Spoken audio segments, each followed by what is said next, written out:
છે આસકરણ રાજા કે જેમને ગોકુલમાં શ્રીનાથજીએ યા ગોકુલ કે ચોહટે રંગ રાચી ગ્વાલન.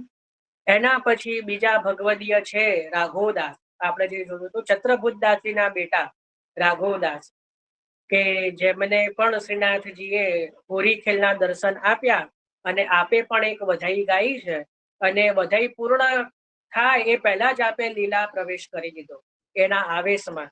રઘુની લીલાના દર્શનમાં આવેશમાં એ વધાઈ પૂર્ણ થઈ નહીં, અરે વધાઈ નહીં થોડી ધમાર, એ ધમાર પૂર્ણ ન થઈ શકી અને પછી રાઘોદાસના એક બેટી હતા એમણે એ ધમાર પૂર્ણ કરી. તો એ રાઘોદાસ એ કોણ? તો ચત્રભુતદાસજીના બેટા. ચત્રભુતદાસજી કોણ? તો કુંભનદાસજીના બેટા. ખ્યાલ છે ને, જે અષ્ટસખામાં ચત્રભુતદાસજી જે છે એમના બેટા રાઘોદાસ કે જેમને શ્રીનાથજીએ હોરી ખેલના દર્શન દીધા અને આપે ધમાર ગાવાનો પ્રારંભ કર્યો તો ધમાર ગાતા ગાતા જ આપનો દેહ છૂટી ગયો પ્રભુની લીલાના દર્શન કરીને. તો એ રાઘોદાસજી. અને ત્રીજા છે ગોવિંદ સ્વામી. તો શ્રી ગોવર્ધન રાય લાલા હો પ્યારે લાલ તિહારે ચંચલ નયન વિશાલા. આપે પણ ધમાર પૂર્ણ ન થઈ શકી તો શ્રી ગુસાઈજીએ ધમાર પૂર્ણ કરી. તો આ ત્રણ ભગવદીઓના વાર્તાજીની અંદર જે છે હોરી ખેલનું વર્ણન મળે છે આપણને. એના પછી જે છે આપણે ડોલ જે છે કે ડોલના ઉત્સવનું વર્ણન કયા ભગવદીઓના વાર્તાજીમાં મળે છે? તો 84 વૈષ્ણવના વાર્તાજીની અંદર 84માં હરિવંશ પાઠક. સૌથી પહેલા હરિવંશ પાઠક કરીને ભગવદીય છે. તો એમની અંદર એમના વાર્તાજીની સંખ્યા હું કહી દઉં. હરિવંશ પાઠક ને કદાચ તમારે જોવું હોય ને તો શેઠ પુરુષોત્તમ દાસજીના જે બેટા ગોપાલદાસજી એમણે પણ વિરહમાં 2 લલના ગાઈ છે ધમાર. તો એમના વાર્તાજીમાં છે. અને તાજ બીબીના પણ જે છે નૃત્ય આવત તાજ કે પ્રભુ ગાવત હોરી ગીત, તો એમણે પણ એ ધમાર ગાઈને લીલામાં પ્રવેશ કર્યો છે. તો 5 વૈષ્ણવ થયા. પણ જે ગોપાલદાસજી જે છે એ 84 વૈષ્ણવમાં છે અને બાકીના 4 ભગવદીઓ જે છે એ 252 ભગવદીયમાં છે. હેલી ડફો બાજન લાગે. હેલી એ કોને ગાય છે? આજમી બે. હા, ચલો હેમાક્ષી બેન. હરિવંશ પાઠકની વાર્તા 10 નંબરની છે. હા, 10 નંબરના વાર્તા. તો 10. હવે આપણે આ તો હોરીનું છે, હવે ડોલમાં જઈએ છે. ડોલમાં કયા કયા ભગવદીઓના વાર્તાજીની અંદર ડોલનો પ્રસંગ આવે છે? તો સૌથી પહેલા 84 વૈષ્ણવના વાર્તાજીની અંદર 10મા વાર્તાજી હરિવંશ પાઠક કે જેમને પ્રભુએ સ્વયં આજ્ઞા કરી કે તું મોકું ડોલ નહીં ઝુલાવે ગો, કારણ કે બહાર હતા હરિવંશ પાઠક. તો ત્યાં પ્રભુએ સામે ચાલીને કીધું કે તું મને ડોલ ઝુલાય. તો એક જ રાત્રિની અંદર એ પોતાના ઘરે આવ્યા જ્યાં પણ હતા બહાર. તો અને પછી પ્રભુને ડોલની સામગ્રી બધી સિદ્ધ કરી અને પ્રભુને ડોલ ઝુલાયા. એ રીતનો પ્રકાર હરિવંશ પાઠકજીના પ્રસંગમાં આવે છે 84 વૈષ્ણવના વાર્તાજીમાં. અને 252 ભગવદીયના વાર્તાજીની અંદર એક વિરક્ત વૈષ્ણવ જેમણે હથેલીમાં ડોલ ઝુલાયા. નવનીત પ્રિયાજીનું સ્વરૂપ એટલે એમના માથે જે લાલન બિરાજતા હતા એમનું નામ નવનીત પ્રિયાજી ગુસાઈજીએ ધર્યું. તો એમને અચાનક એટલે આપને ભૂલાઈ ગયું હતું કે આ જે ડોલ છે તો કુંજની અંદર પ્રભુને લઈ જઈને લતા પતાઓની વચ્ચે પોતાની હથેલીમાં આ રીતે ત્યાં પ્રભુને પધરાઈ અને પોતે ડોલ ઝુલાયા અને દાલ બાટીનો ભોગ ધર્યો. પ્રભુને દાલ બાટીનો ભોગ ધર્યો. એ રીતનું વર્ણન મળે છે. તો આ 2 ભગવદીઓની અંદર જે છે કે ડોલના ઉત્સવનું જે છે એ વર્ણન મળે છે. એક તો શ્રી હરિવંશ પાઠક અને વિરક્ત વૈષ્ણવ. એટલે આના પરથી ખબર પડે કે ડોલ ઉત્સવ શ્રી મહાપ્રભુજીના સમયથી છે. કારણ કે અમુક ઉત્સવો એવા છે કે જે પાછળથી ચાલુ થયા છે, જે મહાપ્રભુજીના ગુસાઈજીના સમયમાં નહોતા. જેમ કે આ ગણગોર આદિ જે છે, જે તો કીધું કારણ કે રાજસ્થાનમાં ગયા તો પાછળથી જે છે મનાવવાનો ક્રમ પ્રારંભ થયો છે. પણ જ્યાં વાર્તાજીમાં જે ઉત્સવોનું વર્ણન સ્પષ્ટ રીતે મળી રહ્યું છે તો એનાથી ખબર પડે કે મહાપ્રભુજીએ જ આ ક્રમ જે છે એ પ્રારંભ કર્યો છે. કારણ કે આપણે ત્યાં અમુક ક્રમ જગન્નાથજીના ત્યાંથી પણ લેવામાં આવ્યો છે, જગન્નાથજીની આજ્ઞાથી. તો આ જે ડોલનો જે ઉત્સવ છે ને, કે ડોલ, રથયાત્રા, આ જે બે ઉત્સવ છે ને, સ્નાન યાત્રા, આ ત્રણ, એ જગન્નાથજીના ત્યાં પણ આ જ રીતે મનાવાય છે જે રીતે આપણે ત્યાં મનાવાય છે. એટલે જગન્નાથજીને ત્યાં શ્રી મહાપ્રભુજીને વિશેષ પધારવાનું રહેતું, એટલે જગન્નાથજીની આજ્ઞાથી અમુક ક્રમ આપણે ત્યાં પણ પ્રારંભ કરવામાં આવ્યા. એટલે આ ડોલ ઉત્સવ પણ જે છે એ જગન્નાથજીને ત્યાંથી આપણે ત્યાં જે છે એ ક્રમ આપણે ત્યાં આવ્યો છે. ત્યાં પણ જે છે મદન મોહનજીનું સ્વરૂપ જગન્નાથજીમાં ઝૂલે છે. જગન્નાથજી જે છે ને, જેવતી આપણે સુભદ્રાજી, બલભદ્રજી અને જગન્નાથજી, તો કદાચ કણાને ખબર નહીં હોય, બાજુમાં મદન મોહનજી બિરાજે છે અને સુદર્શનજી બિરાજે છે. તો જે મદન મોહનજીનું જે વિગ્રહ છે ને, તો જેમ આપણે ત્યાં પણ શ્રીનાથજીમાં કોઈ મનોરથ બહાર હોય ને, તો મદન મોહનજી પધારે. શ્રીનાથજીની જોડે જે બિરાજે છે ને મદન મોહનજી, ખબર છે કે નહીં ખબર નહીં, બાજુમાં જ નીચે બિરાજે છે. તો એ મદન મોહનજી બધે મનોરથમાં શ્રીનાથજીના પ્રતિનિધિ સ્વરૂપે પધારે. ખ્યાલ આવ્યો? તો એ જ રીતે જગન્નાથજીમાં પણ એ જ ક્રમ છે કે બાજુમાં મદન મોહનજીનું સ્વરૂપ બિરાજે છે. તો આ રીતે કોઈ પણ જે ઉત્સવ હોય તો એમાં એ પ્રતિનિધિ સ્વરૂપે મદન મોહનજી પધારે છે. તો આપણે ત્યાં આ રીતનો જે છે સામગ્રીમાં, તો જેમ મેં કીધું એમ બધા જેને જેટલી કરવી હોય કરી શકે ને. અહીંયા ભગવદીઓની અંદર જે છે કે આ બે ભગવદીઓની અંદર ડોલ ઉત્સવનું વર્ણન આવે છે. બોલો હર્ષાબેન. હા, જય શ્રી કૃષ્ણ ભાઈ. રંગપંચમી હતી. રંગપંચમીના એટલે આજે પાંચમના દિવસે પોતે પાછા ગોકુલ પધાર્યા. એટલે શ્રી ગોકુલનાથજીએ સ્વપ્નમાં આજ્ઞા કરી કે આ વખતે આપે મુને ડોલ ન ઝુલાવ્યા. એટલે આપના, કારણ કે આપને આ પધારવામાં સહેજ મોડું થઈ ગયું. એટલે આપશ્રીએ પરમ ચતુરાઈથી, હવે આમાં કેવું હોય, કારણ કે ડોલ પછી રંગ ના વાપરી શકાય, અબીર ગુલાલ જે છે એ વ્યર્થ થઈ જાય, એટલે એનું તમે ન કરી શકાય. એટલે આપે પરમ ચતુરાઈથી જે છે પ્રભુને ઝુલાયા, પણ એમાં ફૂલથી પ્રભુને ખેલાયા. સમજ પડી? એટલે ફૂલ ડોલનો જે ક્રમ છે ને, ફૂલ ડોલ, આપણે ત્યાં ફૂલ ફાગ છે કે ફૂલ ડોલનો જે ક્રમ છે ને, એ શ્રી ગોકુલનાથજીએ પ્રારંભ કર્યો, ગોકુલનાથજીના સમયથી. એટલે આપણે ડોલ ઝુલાવી ન શકે, એનો જે તાપ હતો, તો એ ત્યાં પછી 11ના દિવસે, ફાગણ વદ 11 આપણી, અને વ્રજ પ્રમાણે ચૈત્ર વદ 11, કારણ કે 1 મહિનો ત્યાં આગળ જાય. એટલે ડોલ પછીની જે 11 આવે ને, એમાં જે છે એ ડોલ ઝુલાવ્યા પ્રભુને, પણ ત્યાં જે ફૂલથી ખેલાયા પ્રભુને. એટલે ફૂલ ડોલનો જે ક્રમ છે એ શ્રી ગોકુલનાથજીએ પ્રારંભ કર્યો. ખ્યાલ આવ્યો? એ ભગવદ આજ્ઞાથી પ્રારંભ થયો છે. તો આ રીતે આપણે જે ભાવના જે સમજ્યા હોળીની ડોલની, આમાં કોઈને કઈ વિશેષ?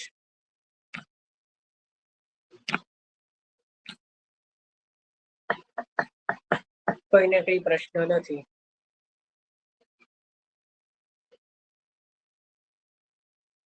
સારું, તો આજે આપણે હા, કનુભાઈ. બે પ્રકાર છે. જો જેને અષ્ટાયામ સેવા કદાચ ડોલમાં બહુ મોડું થઈ ગયું હોય, માની લો, તો પછી સીધો પ્રભુને છે ને સૌથી પહેલા ડોલમાંથી વિજય કરી અને સ્નાન કરાવવાનું હોય. કારણ કે પ્રભુને જે આખા પોતે અબીર ગુલાલ ના હોય ને, મંદિર તો આખું ધોવાઈ જાય હોળીના દિવસે. પછી આપણું જે નિજ મંદિર હોય ને, તો ખાસા કરી દેવાનું. એટલે એમાંથી રંગોને બધું કાઢી દેવાને, પીછવાઈઓ બદલી દેવાય નહીં, પ્રભુના જે વસ્ત્ર સિંહાસનનું જે છે એ બધું બદલી દેવાનું. એટલે ફરી પાછા પ્રભુ રંગવાળા થઈને જો પાછા મંદિરમાં ન પધારે, એટલે પહેલા જ બહાર મંદિરની બહાર જ પ્રભુને અભ્યંગ આદિ કરાવીને સ્નાન કરાવવાનું હોય છે. અને પછી એક ફરગુલને જે આત્મસુખનો વાગો, જો લાલન હોય તો, અને જો ચિત્રજી કે ઠાડુ સ્વરૂપ હોય તો જે ગદ્દલ આદિ ધરવાની હોય છે. તો એ ધરીને એક જ દિવસ એવો છે ડોલનો કે જેમાં સંધ્યા આરતીમાં કોઈ શૃંગાર શ્રીનાથજીમાં રહેતા નથી, કેવલ ગુલાબની માળા હોય. બરાબર? પણ આપણા ઘરે જે ક્રમ છે એમાં એ રીતે લેવું જોઈએ કે પ્રભુ ડોલમાંથી જયારે આપણે પધરાઈએ, પછી પ્રભુને સેજ સોહાતા જળથી અભ્યંગ કરાવવાનું, અને પછી જે આત્મસુખનો અને જે થોડું ફરગુલ આદિ એ પ્રભુને ધરાઈ સૂક્ષ્મ શૃંગાર કરી પાગ આદિનો પાગ કુંડલ ને કરી, કુંડલ નહીં કર્ણફૂલ, પાગ જોડે કર્ણફૂલ આવે તો એ પ્રમાણે શૃંગાર કરી અને પછી પ્રભુને શયન ભોગ ધરી શકીએ. બરાબર. અને સંધ્યા ભોગ અને શયન ભોગ પણ સાથે લઈ શકો.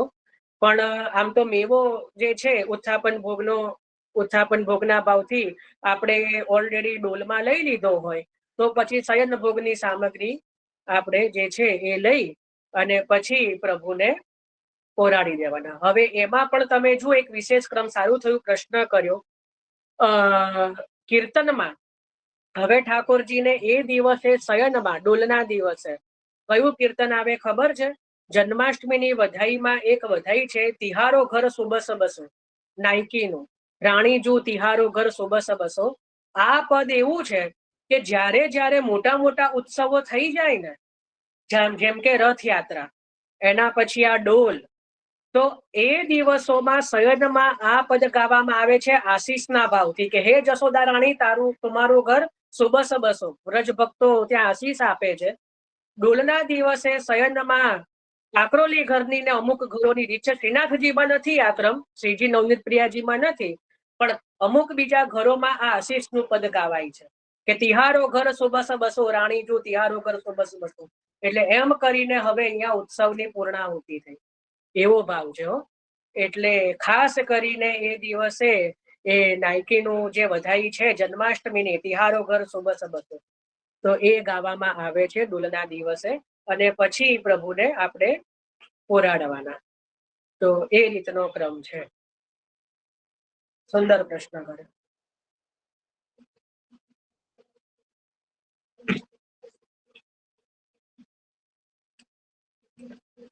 અને પ્રભુને અવશ્ય ડોલ ઝુલાવા જોઈએ નાના મોટા પ્રકારે, કારણ કે પુરાણ આદિમાં પણ સ્પષ્ટ વર્ણન છે, ત્યાં સુધીનું વર્ણન છે કે જો ડોલ ન ઝુલાવે તો પ્રભુ એના પર રીઝતા નથી. આવું બધું છે કે ભગવાન એના પ્રસન્ન, આપણે તે નથી, પણ આપણે તો પ્રભુ બાળ રૂપ છે એટલે પ્રભુ તો રાહ જુએ છે કોઈના કોઈ ઉત્સવની.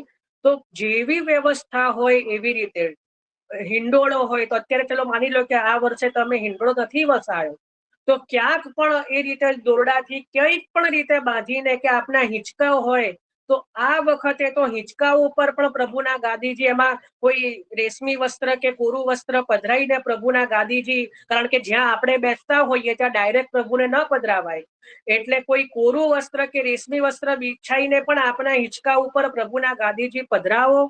અને પ્રભુને આ વખતે તો હવે જો ના કરતા હોઈએ દરેક વર્ષે ઘણાને સેવામાં ઘરનો ક્રમમાં, પણ સૂક્ષ્મ રીતે તો સૂક્ષ્મ રીતે અવશ્ય કરજો.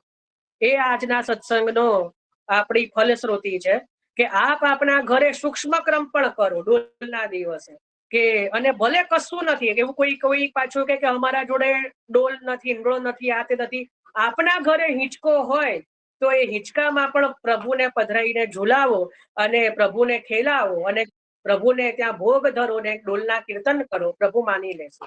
પણ કરો, કોઈ પણ જાતનું બહાનાબાજી વગર, કોઈ પણ જાતની લિમિટેશનો વગર. પ્રભુ આખું ઘર અપનાવ્યું છે આપણું. કેવલ એક મંદિરમાં બિરાજવા માટે નથી પ્રભુ પધાર્યા. હું રથનો ઉત્સવ હોય તો આખા ઘરમાં ફેરવું કે પ્રભુ આપનું ઘર જુઓ તો ખરા, આપને ક્યારે પછી પધારવાનું થશે? પ્રભુ તો ખેલે જ છે, પણ મારી દેખતા ક્યારે પધારશો? પ્રભુ તો પ્રભુ નિત્ય ખેલે, પણ મારા દેખતા જોઈ લો. કઈ આપને લાગતું અહીંયા સમારકામ કરાવવાની જરૂર છે તો કહી દો, તો કરાવી દઈએ. બરાબર. તો પ્રભુને આખું ઘર આપણે અંગીકાર કરાવવાનું છે. તો એવું નહીં માનવું કે આપણે એમાં બેઠા છીએ હિંચકામાં તો પ્રભુને કેમનું, પ્રભુ બધું જ અંગીકાર કરે છે, ખાલી શુદ્ધતાની જરૂર છે. બરાબર. હા મીનાબેન બોલો. આપણે આત્મસુખ ધરવાનો આપણે કયો તો સાંજે તે દિવસે મંગળામાં જે છે એમાં ઉપરનો ખાડા સ્વરૂપ ને લાલન ઓઢણી પ્રારંભ થઈ જાય. બરાબર. અને રજાઈ પણ વાળી થઈ જશે. રજની જગ્યાએ દોરી ચાદર આવે, હા. દોરી ચાદર આવે. અને ઉત્સવ આવે ચૈત્ર સુદ એકમ, ત્યારથી એક ચાદર થઈ જાય. હા. પ્રભુ પડે. અત્યારે દોહરી ચાદર પતલી પતલી લેવાની, પણ દોહરી ચાદર આવે. અચ્છા, બહુ સુંદર. હાજી, તૃપ્તિબેન. ક્યાં સમય જતો રહે છે ખબર જ નહીં. બોલો. હાલો. હા, હા, મારે એ પૂછવું હતું કે આપણે તો આ ક્રમ કરી શકાય ઠાકોરજી, પણ જે કરતું હોય, મને નથી લાગતું કે બધા બધું કરતા હોય, પણ જે ગોપીજનોને સજાવવામાં પણ જેને રસ હોય ને જે કરતા હોય ને, તો આ જૂના વસ્ત્રો ગોપીજનોમાં પણ આપ વિનિયોગ કરાવી શકો છો. ચલો, હજી કોઈને?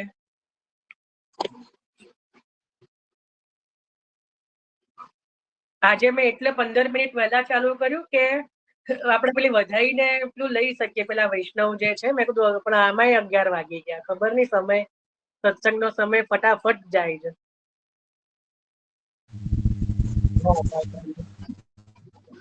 જયભાઈ, ગ્રહણ વિશે થોડુંક, ગ્રહણ આવે એના વિશે થોડુંક કે.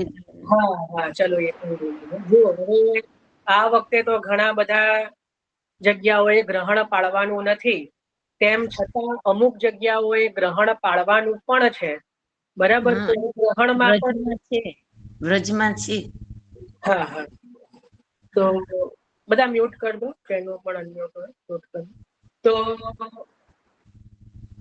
હજી કોઈનું અનમ્યુટ છે? હા, ભાવનાબેન મ્યુટ કરી દો. હા, તો જો હવે ગ્રહણ જેને પાળવાનું છે, તો એમાં તો સેવાક્રમ ટિપ્પણીમાં આપી જ દીધો છે કે ભાઈ સવારે વહેલા 12 વાગ્યા સુધી આદિમાં કંઈક ડોલનો ક્રમ કરી દેવાનો છે. એ જોઈ લો, કારણ કે અમારે તો પાળવાનું નથી એટલે મેં બહુ ધ્યાન નથી આપ્યું. પણ પછી એમાં એવું છે કે ઠાકોરજીના જે સિંહાસન આદિ, પીછવાઈ આદિ બધા કોરા વસ્ત્ર ધરી દેવા, ઠાકોરજીને પણ પોરાડી દેવાય. જે ગ્રહણ પહેલાનો જે સમય હોય, જે કીધો છે, એ પહેલા પોરાડી દેવા જોઈએ. હવે જો ગ્રહણનો જે સમય છે ને, એ એક રીતે આપણે ત્યાં એની વિશેષતા એવી છે કે આપણને આમ સમય ન મળે અમુક પાઠ આદિ કરવાનો. આમાં 3 કલાક તો હોય છે. હું ખાસ જોર આપું છું પુરુષોત્તમ સહસ્ત્ર નામનો પાઠ કરવાનો ગ્રહણમાં. કારણ કે તમે એમનેમ ક્યારેક બેસીને પુરુષોત્તમ સહસ્ત્ર બીજા બધા કરી દેશો, પણ પુરુષોત્તમ સહસ્ત્ર કરવાનો છે ને ટાઈમ નહીં મળે. એટલે હું તો આ ગ્રહણને છે ને એક એવી એ માનું છું, એક એવો નિમિત્ત માનું છું કે એ સમય, કારણ કે પુરુષોત્તમ સહસ્ત્રનો જો અભ્યાસ ના હોય ને તો 3 કલાક થાય, કે 2-2.5 કલાક શાંતિથી કરો ને તો 2-2.5 કલાક જોઈએ. બરાબર. એટલે એમાં પેલું જેને અષ્ટાયામ સેવાનો ક્રમ હોય ને એને પણ સમય ન મળે, કે જે એમને હોય સમય ન મળે. આ ગ્રહણનો છે ને સમય મજાનો સમય છે, કે એમાં બીજું કશું કરવાનું હોય નહીં. બરાબર. એટલે મોબાઈલ સ્વિચ ઓફ કરી દેવાનો, દુનિયા જાય, જ્યાં જવું હોય ત્યાં જાય. પણ આપણે ગ્રહણના સમયમાં પુરુષોત્તમ સહસ્ત્ર નામ ખાસ કરવાનું. બરાબર. બીજું બધું તો જે થાય, યમનાષ્ટક, સર્વોત્તમજી, અષ્ટાક્ષરની માલા, કારણ કે એ બધું આપણે નિત્ય કરતા હોઈએ, મોટે ભાગે કરવાનું હોય છે, કરતા જ હશે બધા. પણ આપણે પુરુષોત્તમ સહસ્ત્રનો સમય નથી રહેતો, કે મને તો નથી જ રહેતો, બીજાને રહેતો હોય તો સારી વસ્તુ છે. પણ પુરુષોત્તમ સહસ્ત્ર નામ, ત્રિવિધ નામાવલી, આ બધા જે છે ને, માઇક મ્યુટ કરી દો, કોઈનું અનમ્યુટ થયું. હા, તો પુરુષોત્તમ સહસ્ત્ર સોરી હા જયભાઈ, એમ કે માનસાગર ના કીર્તન ગવાય ને. જો કીર્તનનો પ્રકાર છે ને, જ્યાં પ્રભુ બિરાજતા હોય ને, જ્યાં હા, મંદિરોમાં પ્રભુ ના દર્શન ખુલ્લા રહે, આપણા ત્યાં ખુલ્લા નથી હોય, આપણે પ્રભુને પોરાડી દેતા હોઈએ છીએ. એટલે હું કઉ છું કે એમાં કીર્તનકારની આવશ્યકતા નથી. હું પોતે કહી રહ્યો, કારણ કે મન તો કીર્તનનું હોય તો, પણ એટલા જ માટે કહું છું કે કીર્તનની, કારણ કે આપણા પ્રભુ પોતે, તો આપણે કોને કીર્તનો કરવા હોય તો કરાય, ન કરવાનું હું કઈ ના નથી પાડી રહ્યો. પણ હું તમને એક વિશેષ ખાલી એક બતાવી રહ્યો છું કે પુરુષોત્તમ સહસ્ત્ર કરી દેવું. બરાબર. કારણ કે આ એક જ સમય એવો છે કે જ્યાં આપણે શાંતિથી બેસીને કંઈક કરી શકીએ. તો પુરુષોત્તમ સહસ્ત્ર નામ, ત્રિવિધ નામાવલી જે છે ને, તો એ બધા પાઠ જેમાં પ્રભુનું નામાત્મક હોય. એના પછી શિક્ષાપત્ર 12મું કે 16મું, હું તમને એક્ઝેક્ટ કહીશ. એક 12મું શિક્ષાપત્ર, શિક્ષાપત્ર, 12મું ભાવનિયમ સદાચિતે, ભાવનિયમ. એમાં શ્રી હરિભાઈ જે છે એ સ્વામિજીના ભાવથી પ્રભુના નામ આખા લખ્યા છે. નાનું જ છે, એમાં 64 નામો આપ્યા છે પ્રભુના. તો એ શિક્ષાપત્રનો પણ પાઠ અવશ્ય કરી દેવો. તો આ બધા નામાત્મક જે બધા જે ગ્રંથ છે ને, એનો અવશ્ય ગ્રહણના સમયે પાઠ કરવો જોઈએ. બોલો ભાઈ, આજે કોઈને ઊંઘવાનું નથી હે ને? 11 વાગી ગયા છે. ઉષાબેન? હોળી ને ધૂળેટી 2 દિવસ મારા ઠાકોરજીનો પાઠોત્સવ છે. એટલે 2 દિવસ કઈ રીતે? હોળીના દિવસે માથે પધાર્યા અને પાઠે મારી ઘેર ધૂળેટી દિવસે પધાર્યા. અચ્છા, એટલે આમ તો હોળી જ કહેવાય. જે દિવસે સેવ્યા પ્રભુ એ જ દિવસ પાઠ ગણાય. પણ આપણે તો સુંદર, ચલો સુંદર વાત છે. આપ વધાઈ પણ લઈ શકો. સારી વાત, સુંદર. ખૂબ ખૂબ મંગલ વધાઈ, અગ્રિમ વધાઈ.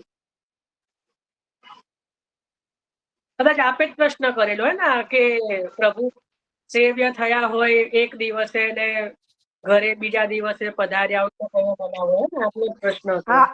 મેં મારો જ પ્રશ્ન હતો એ. બરાબર. મને આ વસ્તુ દેવે પણ કદાચ પૂછ્યું. તમે ખંભાત ના જ છો? હા, ખંભાતની જ છું. હા, એટલે બરાબર. સુંદર. ચલો વિઠ્ઠલભાઈ. હા, જય શ્રી કૃષ્ણ દેવભાઈ. હવે જો ઠાકોરજી ગ્રહણ વખતે જગાડતા હોય તો કીર્તન કરી શકાય ને સામે સન્મુખ માનસાગરના? હા, પણ એટલે આપના ત્યાં એવો ક્રમ છે? વૈષ્ણવોના ઘરે મેં એ ક્રમ જોયો નથી એટલે. હા, અમે તો જગાડીએ. અમારી ટિપ્પણીમાં લખેલું છે જે 2 ટાઈમ સેવા પહોંચતા હોય ને એમને ક્રમ કરવાનો. એટલે સુંદર, સારી વાત કહેવાય. પછી પણ બધું અઘરું, કારણ કે પછી પાછું ગ્રહણ છૂટે એટલે સ્નાન કરી દર્ભ લઈ લેવા પડે, પાછું ફરી સ્નાન થાય. ફરી સ્નાન કરવું પડે, બરાબર છે. 2 વખત સ્નાન કરવું પડે. હા, પછી કંઠી આદિ બદલી અને ઠાકોરજીને પાછું પટવસ્ત્રથી અભ્યંગ કરાવવું પડે, કારણ કે ગ્રહણમાં બિરાજ્યા છે. એટલે પછી પટવસ્ત્રથી અભ્યંગ થાય, પછી તરત માન ભોગ આદિ કે પરિશ્રમ ભોગ આદિ જે છે ધરીને પછી આગળ સેવાનો ક્રમ. પછી સીધો જે ક્રમ કરી. સુંદર, સુંદર. જો કરી રહ્યા હો તો સુંદર વાત છે. આમ તો સ્પષ્ટ વર્ણન 84 વૈષ્ણવની વાર્તામાં રૂક્ષ્મણીબાઈના પ્રસંગમાં આવે છે કે મદન મોહનજીને ગ્રહણમાં પધરાયા એટલે વૈષ્ણવોના ઘરે ક્રમ હતો જ. પણ હવે કેવું છે કે કાલક્રમના કારણે બધા એ શક્ય ન બને ને પછી અશુદ્ધિ અને અનાચાર પ્રવેશે, એના કારણે થઈને હવે ઓઢાડવાનો ક્રમ લેવામાં આવે છે પ્રભુને, કે એને પ્રભુને શ્રમ ન પડે. કારણ કે અત્યારે આટલી બધી શુદ્ધિ અને એનો વિચાર અને એની સમજ હવે કોઈનામાં એટલી બધી રહી નથી. એટલા માટે હવે પ્રભુને શ્રમ ન થાય એટલે પોરાડવાનો ક્રમ પ્રારંભ કરી દેવામાં આવ્યો છે. બાકી મૂળ ક્રમ તો જે છે એ આ જ છે જે આપે કીધું. જો આપ કરી રહ્યા હો તો આપ ખરેખર ધન્યવાદને પાત્ર છો કે શ્રી મહાપ્રભુજીની કૃપાથી આપ હજી પણ આ ક્રમ નિભાઈ રહ્યા છો. એ બહુ સારી વસ્તુ છે, જાણીને આનંદ થયો. કારણ કે મેં પહેલી વખત આવું સાંભળવામાં મારે આવ્યું, ક્યાંય જોયું તો નથી, પણ કે આપ કોઈ આ વૈષ્ણવ આ રીતે ક્રમ કરતા હોય એવું પહેલી વખત. અમે પણ કરીએ છીએ. હા, સુંદર. અમે પણ ઠાકોરજી કરીએ. પણ એમાં શુદ્ધિની આવશ્યકતા વિશેષ રૂપે રહે છે. એટલે બધી આચારની અને શુદ્ધિ જો થાય તો કામનું, પણ જો એ શુદ્ધિ ન રહે ને જો પછી પ્રભુને શ્રમ થાય તો પછી એની એ કામનું નહીં એમ. એટલે એ શુદ્ધિની સમજ હોય કે કઈ રીતે કરવી જોઈએ ગ્રહણ, પછી એ પ્રોપર સમજ હોય ને પ્રોપર આપણે થઈ શકતું હોય તો જરૂરથી ગ્રહણનો સેવાનો ક્રમ લેવાય. ચલો કૃષ્ણાબેન. ભાઈ જય શ્રી કૃષ્ણ. જય શ્રી કૃષ્ણ. બોલો. હા, જય શ્રી કૃષ્ણ. રાત્રે જગાડતા ના હોઈએ ગ્રહણ મને એ આપો. સવારે તો સેવાના ક્રમ પેલા સ્નાન કરાવવું પડે ને પ્રભુને. માલવિકાબેન માઇક મ્યુટ કરો. હા, બોલો હવે ફરી. આપણે ગ્રહણ વખતે પ્રભુને જગાડતા ના હોઈએ પણ સવારે સેવાના ક્રમ શરૂ કરતા પહેલા પ્રભુને સ્નાન તો કરાવવું પડે ને. હા, પટવસ્ત્રથી સવારે જેવા પ્રભુ જાગે ત્યારે સૌથી પહેલા પ્રભુને અભ્યંગ થાય, સ્નાન અભ્યંગ થાય અને પછી પ્રભુને મંગલ ભોગ આવે. મંગલાના વસ્ત્ર, પરિશ્રમ ભોગ આવે ને? પરિશ્રમ ભોગ ના આવે? પરિશ્રમ ભોગ આવે ને, મંગલ ભોગમાં પરિશ્રમ ભોગ આવે. બરોબર. પછી પણ ફરી સ્નાન નહીં કરાવવાનું, પછી સીધા શૃંગાર થઈ જાય, કારણ કે પ્રભુએ એકવાર સ્નાન કરી દીધું એટલે હા.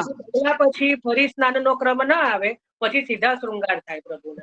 અચ્છા, હા ભાઈ, જય શ્રી કૃષ્ણ. સરલાબેન. જય શ્રી કૃષ્ણ ભાઈ. જય શ્રી કૃષ્ણ.